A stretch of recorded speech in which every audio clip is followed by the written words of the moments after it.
saudara-saudara, rakyat jelata di seluruh Indonesia, terutama saudara-saudara penduduk kota Surabaya.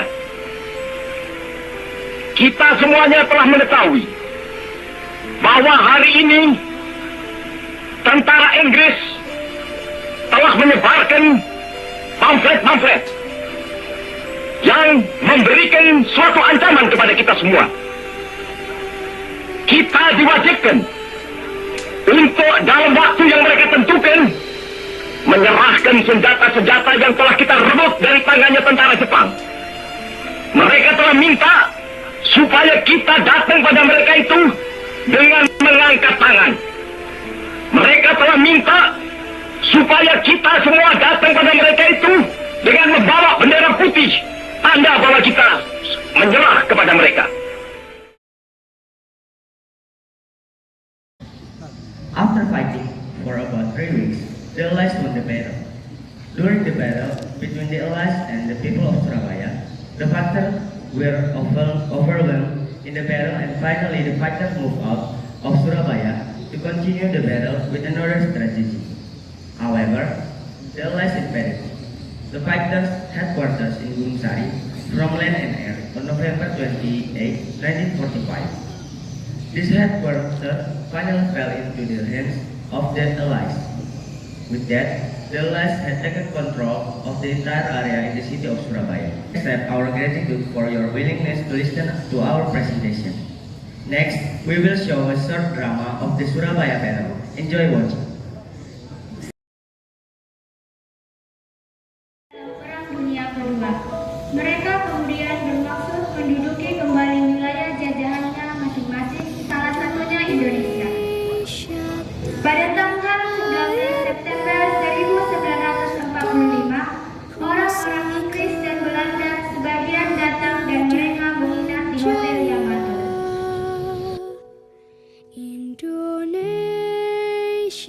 Prajurit, silakan kibarkan bendera ini di tiang hotel. Siap, komandan. Dan kamu silakan ikuti saya.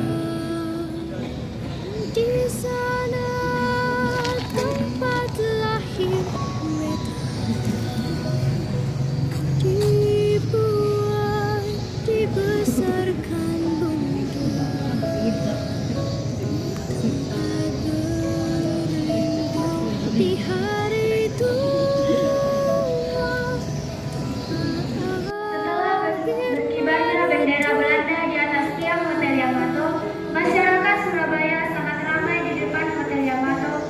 Presiden Sudirman yang merupakan presiden segera memperingati agar Lukman dan kawan-kawannya menurunkan bendera tersebut dan melakukan perundingan.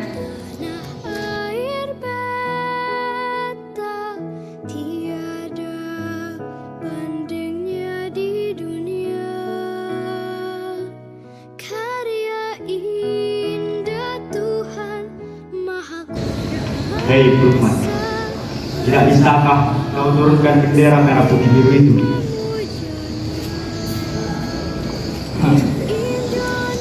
Sudirman, apakah kau kira kau mudah untuk masuk aku? Tidak kakak, saya tidak akan pernah menurunkan bendera yang ada di hotel ini, karena kami tidak akan mengakui kedaulatan kalian untuk merdeka. Peringatan itu tidak mendapat tanggapan dan menolak mengakui kedaulatan negara Indonesia. Raja,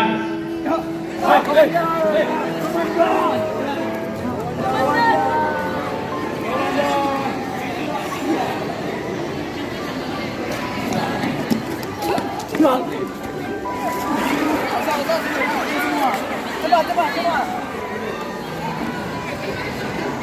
Merdeka! Merdeka!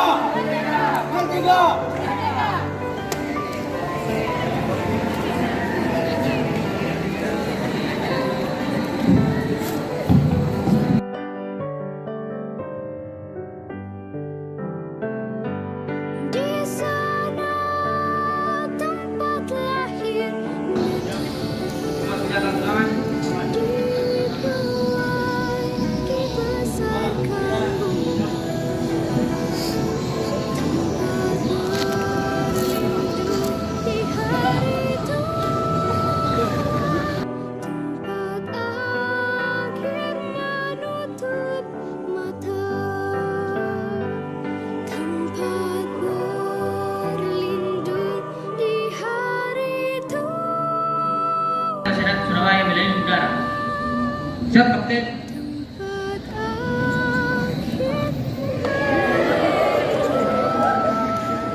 sebelum pukul 6 pagi.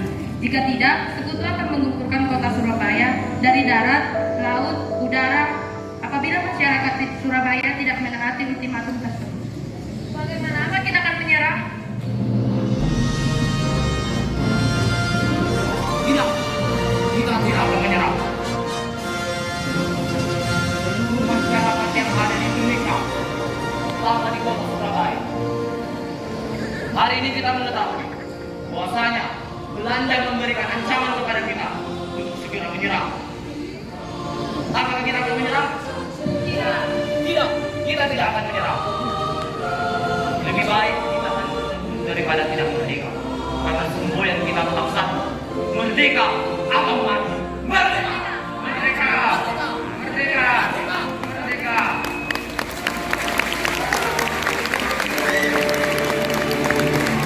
Ultimatum yang dikeluarkan oleh pasukan Inggris tidak ditaati oleh rakyat Surabaya, sehingga terjadilah pertempuran Surabaya yang sangat dahsyat.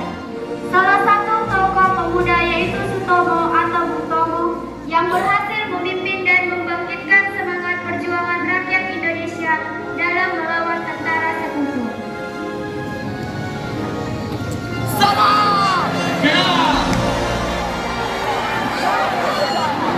Pertempuran terjadi secara tidak seimbang. Para masyarakat Surabaya yang telah digempur ini atau modern. Selama pertempuran antara pihak Sekutu dengan masyarakat Surabaya berlangsung, para pejuang kewalahan dan pertempuran tersebut akhirnya para pejuang pindah keluar kota Surabaya untuk meneruskan pertempuran dengan strategi lain. Surabaya, kita atur strategi lain. Lari!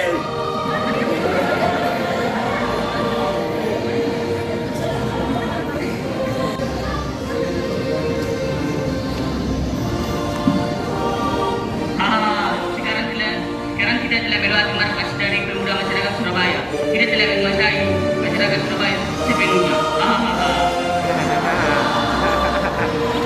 Markas ini akhirnya jatuh ke tangan Sekutu. Dengan itu, Sekutu telah menguasai seluruh daerah kota Surabaya.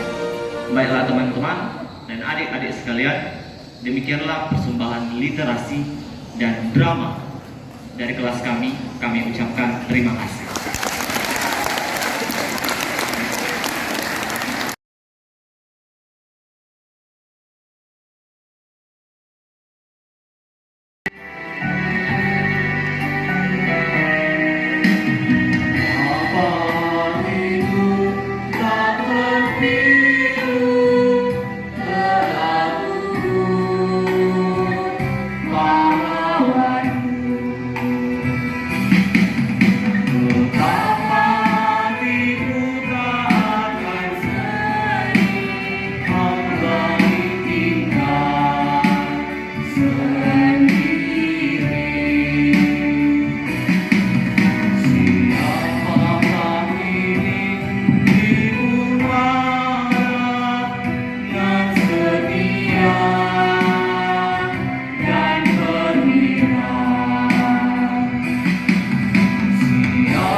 Terima kasih untuk Pak Aklin.